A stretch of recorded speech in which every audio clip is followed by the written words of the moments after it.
It is 8 o'clock at night on the 29th of July, 2026, when American warships and aircraft in the Middle East begin a 2-hour operation that will strike dozens of targets inside Iran. According to U.S. Central Command, the targets include Islamic Revolutionary Guard Corps command centers, missile and drone facilities, coastal surveillance sites, and maritime capabilities. This is not the opening of a new war. It is the latest violent chapter in one that has been running on and off since the last days of February. To understand what happened on that night and why, you have to go back 5 months to a war that most people outside the region have stopped closely tracking, even though it never actually stopped. The 2026 Iran war began on February 28th, when the United States and Israel launched joint strikes against Iranian military and nuclear infrastructure. According to Britannica's timeline of the conflict, U.S. and Israeli forces carried out nearly 900 individual strikes in roughly 12 hours in that opening wave, targeting Iranian missiles, air defenses, military infrastructure, and leadership. Iran's supreme leader, Ali Khamenei, was killed in that opening salvo, along with dozens of other senior officials and military commanders. The human cost of that first night went beyond the intended military and leadership targets, too. The same opening wave killed approximately 170 people when a missile struck a girls' school located next to a naval base in Minab, near the Iranian port city of Bandar Abbas, according to reporting cited by Britannica. That detail is worth stating plainly and without embellishment, because it is one of the deadliest single incidents of civilian casualties confirmed anywhere in this war's 5-month run. Iran retaliated within hours, launching drones and ballistic missiles at American and Israeli targets, and announcing the closure of the Strait of Hormuz to shipping tied to the United States and Israel.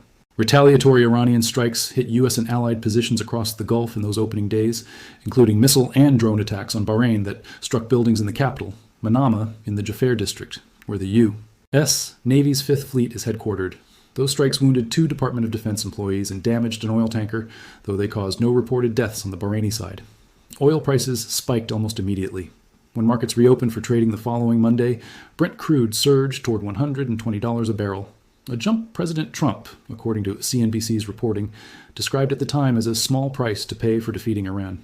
A regional war that many analysts had warned about for years had finally arrived, and its economic shockwaves reached far beyond the Middle East almost immediately. Gasoline prices climbed in more than 100 countries within the war's first 3 weeks, according to data tracked by global petrol prices, with the steepest early increases recorded as far away as the Philippines and Vietnam. What followed was not a clean, decisive conflict. It was a grinding, start-stop confrontation. A ceasefire was announced on April 8th, mediated by Pakistan, meant to last 2 weeks. It didn't really hold. Strikes continued intermittently. In June, the U.S. and Iran reached an interim agreement, this time aimed at reopening the Strait of Hormuz and cooling tensions in Lebanon, with a planned 60-day cessation of hostilities.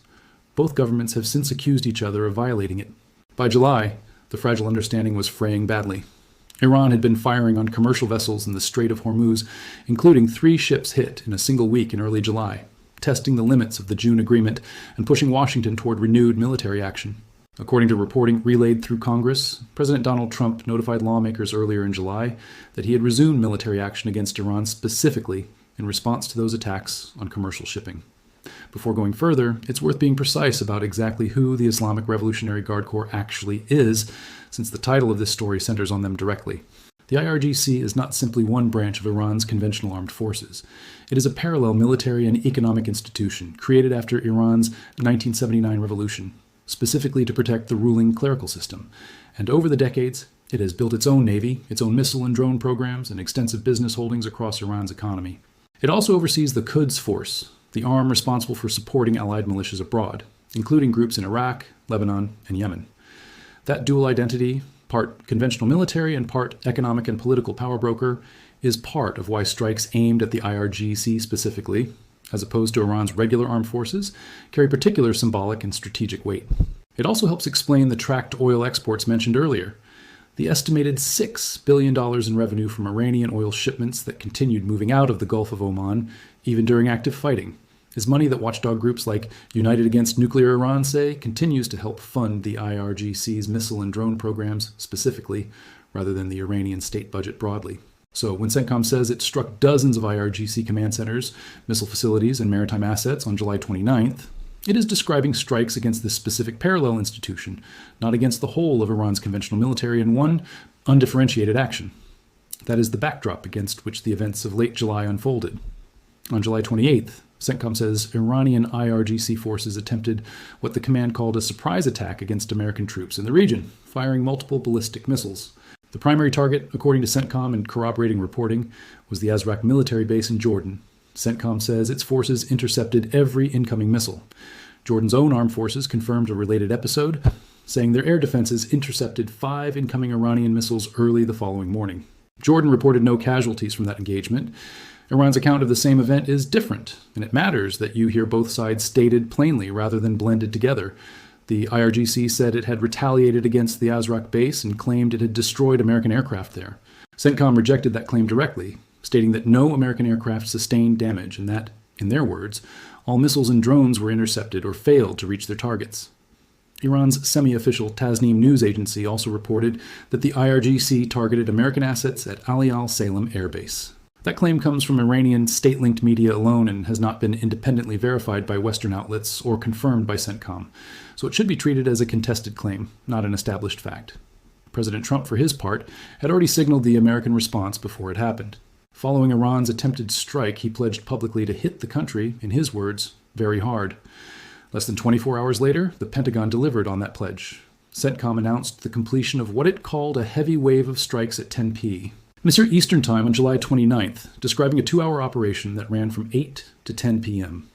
The command said dozens of Islamic Revolutionary Guard Corps targets were hit across Iran, listing military command centers, missile and drone facilities, coastal surveillance and defense sites, and maritime capabilities among the categories struck. CENTCOM did not release a precise target count, nor did it release Iranian casualty figures for this specific wave of strikes. That absence of a number is itself worth noting on air because it means claims of a particular death toll from this exact strike cannot currently be verified against any named military or wire service source. This is the point where the video's own title needs a caveat, spoken honestly rather than glossed over.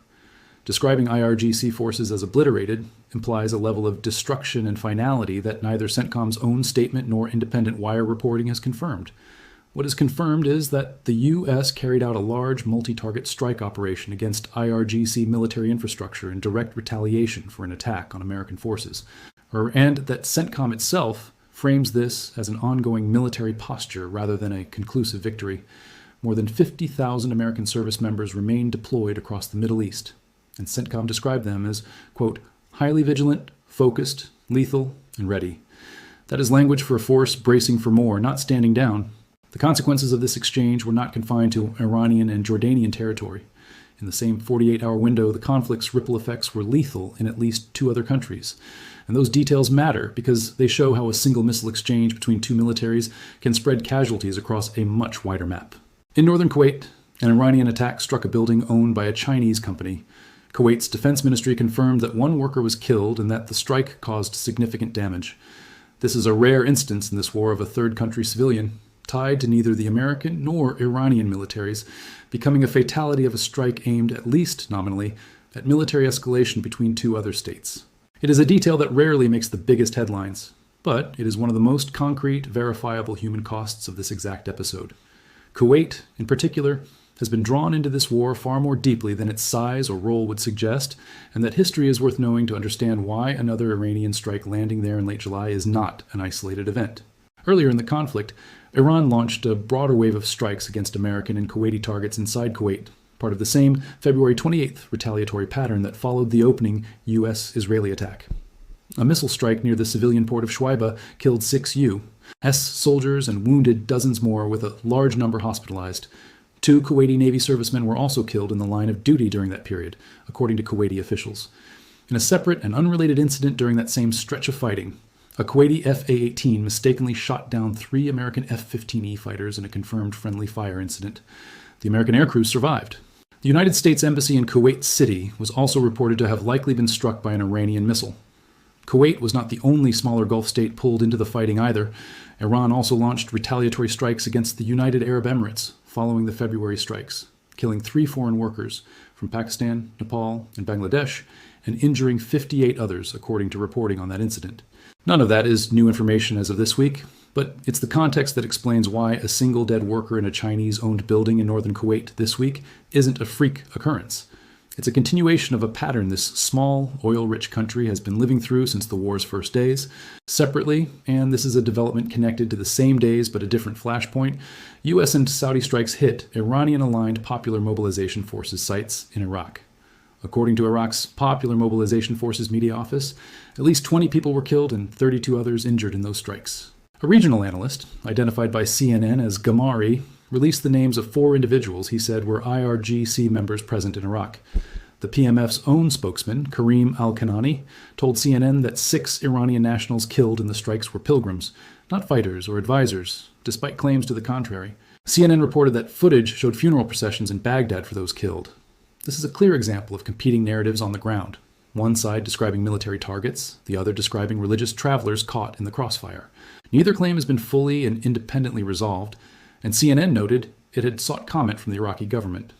To fully understand why Iran struck a base in Jordan on July 28th, you have to follow the thread back through the summer because this exchange did not come out of nowhere. It came out of a maritime standoff that had been building for weeks. The immediate trigger traces to the Strait of Hormuz, the narrow waterway through which, before this war, roughly a quarter of the world's seaborne oil and a fifth of its liquefied natural gas passed every year. Iran closed the strait to what it called unfriendly nations back in early March, days after the war's February 28th outbreak, with the IRGC claiming complete control of the waterway. The United States responded with an aerial campaign beginning March 19th, aimed at reopening it. And during that campaign, Israel is reported to have assassinated Alireza Tangsiri, the Iranian naval officer overseeing the strait blockade. A formal U.S. naval blockade of Iranian ports followed on April 13th, after a round of ceasefire talks hosted in Islamabad collapsed. According to figures compiled during that period, the crisis at the strait left at least 12 seafarers killed or missing, a tugboat sunk, and more than a dozen merchant ships damaged, with roughly 1,000 vessels at one point stalled outside the strait, unable or unwilling to risk the transit. That phase eventually gave way to diplomacy. On June 17th, the United States and Iran signed a memorandum of understanding aimed at reopening Hormuz to shipping and cooling the broader war. For a few weeks, it appeared to hold. Then, starting July the 7th, according to tracking published by the nonprofit United Against Nuclear Iran, Iran began attacking commercial vessels transiting the strait again, testing the boundaries of the agreement it had just signed. The United States responded by reinstating its naval blockade of Iranian ports on July 14th, and by mid to late July, Hessam Central Command reported it had redirected dozens of commercial vessels attempting to run the blockade, disabled several that refused to comply, and boarded others to enforce it. NPR reported that by mid-July, the two countries were trading fire for a 6th consecutive day, with American strikes hitting Iranian command centers and missile sites while Iran targeted U.S. military bases across Gulf countries. Saudi Arabia's foreign minister, according to reporting captured by the International Crisis Group, said Riyadh welcomed President Trump's stated willingness to pursue a diplomatic path that would restore maritime security in the strait to what it had been before February 28th. An acknowledgement, even from a close regional partner, that conditions in the Gulf still had not returned to where they stood before the war began. The economic fallout from that first oil shock never fully reversed either, even during the calmer stretches of the war. Jet fuel prices in North America climbed roughly 95% from pre-war levels at points during the conflict, pushing multiple airlines to raise checked baggage fees, and shipping carriers including the United States Postal Service, Amazon, and FedEx introduced fuel surcharges tied directly to the war's disruption of Gulf energy exports. One low-cost carrier, Spirit Airlines, ceased operations entirely in early May, citing rising fuel costs, despite reported efforts by the Trump administration to help keep the airline running. Iraq, Kuwait, and the United Arab Emirates were all forced to cut their own oil production as storage facilities filled up, unable to export normally because of the danger to tankers in the strait. The European Union, for its part, warned households and businesses that energy prices were unlikely to return to pre-war levels, even if the fighting stopped, a warning that underlines just how deeply this conflict has reshaped global energy markets, regardless of how any individual battle or strike wave turns out. It's against that backdrop of a collapsing maritime truce that Iran's July 28th missile launch toward the Azraq base in Jordan has to be understood. It wasn't an isolated provocation. It was the latest escalation in a naval and economic confrontation that had already been intensifying for 3 weeks by the time the missiles were fired, layered on top of a war that had already been running, with interruptions, since the end of February. Stepping back from the individual strikes, it's worth asking what this moment actually represents in the arc of a war that is now 5 months old. Analysts and outlets covering the conflict describe a pattern rather than a single decisive turn.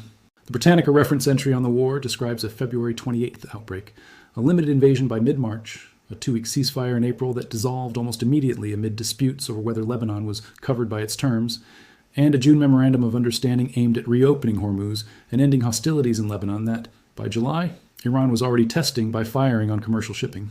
In other words, this war has produced multiple false endings. Each ceasefire generated headlines suggesting resolution. Each one broke down within weeks. The April ceasefire is a clear example of exactly how fragile these pauses have been. Within hours of the United States and Iran announcing their 2-week truce, a separate dispute broke out over whether that ceasefire also covered Lebanon, where Israel had been conducting a limited ground offensive tied to the wider war. According to Britannica's account of the episode, the Israeli military carried out a blitz across Lebanon just hours after the ceasefire announcement, killing hundreds of people and wounding more than 1,000 others, straining the newly announced truce almost immediately. That single incident is a useful illustration of a pattern that has repeated throughout this war. A ceasefire negotiated primarily between Washington and Tehran does not automatically extend to every front where Allied forces, in this case Israel and Lebanon, are separately engaged, and disagreements over scope have repeatedly undone agreements that looked solid on the day they were announced. The Council on Foreign Relations, tracking the conflict, frames the unresolved core disputes as threefold: Iran's nuclear program, control of the Strait of Hormuz, and the question of sanctions relief. None of those three issues has been settled by any of the ceasefires or interim agreements reached so far. That is the structural reason analysts give for why exchanges like the one on July 28th and 29th keep recurring. The underlying disagreements were never actually resolved. They were paused repeatedly under diplomatic pressure, most notably from Pakistan, which has positioned itself as the primary mediator given its lengthy shared border with Iran and its relationships with both Tehran and Washington. It's also worth being precise about the cumulative cost of this war, because the July strikes did not happen in a vacuum, and separating out running totals from single incident numbers is exactly the kind of distinction that gets blurred in coverage built for speed rather than accuracy. Independent trackers monitoring Pentagon disclosures have reported, as of early June, 18 American troops killed and over 600 wounded since the war's outbreak in February. Iran's health ministry, a source that should be understood as a government body reporting on its own country's casualties rather than an independent verifier, has reported cumulative civilian casualty figures rising into the dozens killed and hundreds injured across the months of strikes on Iranian territory. These are running totals across the entire 5-month war, not casualty counts specific to the July 28th and 29th exchange. Conflating the two would misrepresent what is actually known about this particular episode. So where does that leave the picture as of today? Iran fired on an American base in Jordan and, separately, is linked to a deadly strike on a Chinese-owned building in Kuwait. The United States responded with a 2-hour wave of strikes against dozens of IRGC military sites inside Iran, a response CENTCOM has been explicit about executing, but has not attached a precise casualty count to.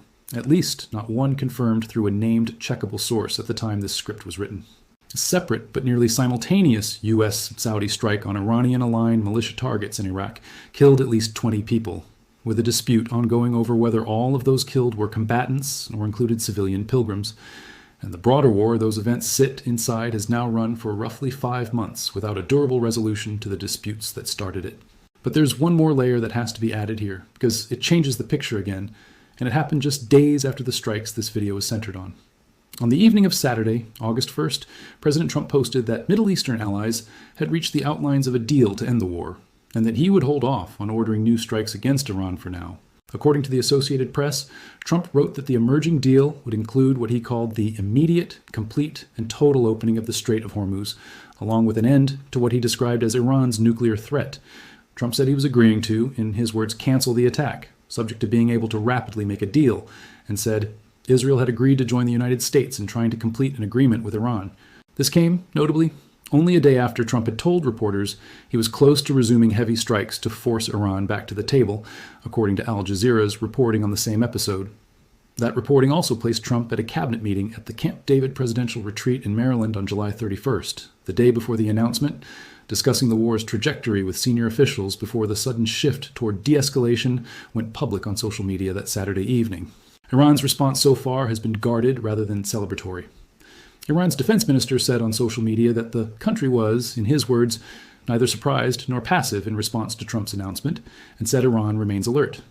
A media outlet affiliated with Iran's top security body, Noor News, separately warned that any U.S. strikes on Iranian energy infrastructure would draw Iranian retaliation against oil fields in Saudi Arabia and the United Arab Emirates and gas fields in Qatar and Israel. That is not the language of a country that considers the war settled. And there is important recent precedent for treating this latest announcement with some caution rather than as a confirmed ending. The Associated Press specifically noted that Trump has announced halts to strikes in Iran on several occasions since the war began on February 28th, only for the fighting to resume again each time, including, most relevantly for this story, the 2-week ceasefire announced back on April 7th, negotiated with Pakistani Prime Minister Shehbaz Sharif and Field Marshal Asim Munir, which Trump also framed at the time as being close to a definitive long-term peace agreement. That ceasefire, too, eventually broke down, setting up the very cycle of resumed strikes, a June memorandum of understanding, and its own collapse in July that produced the Azraq base attack and the American strike wave at the center of this story.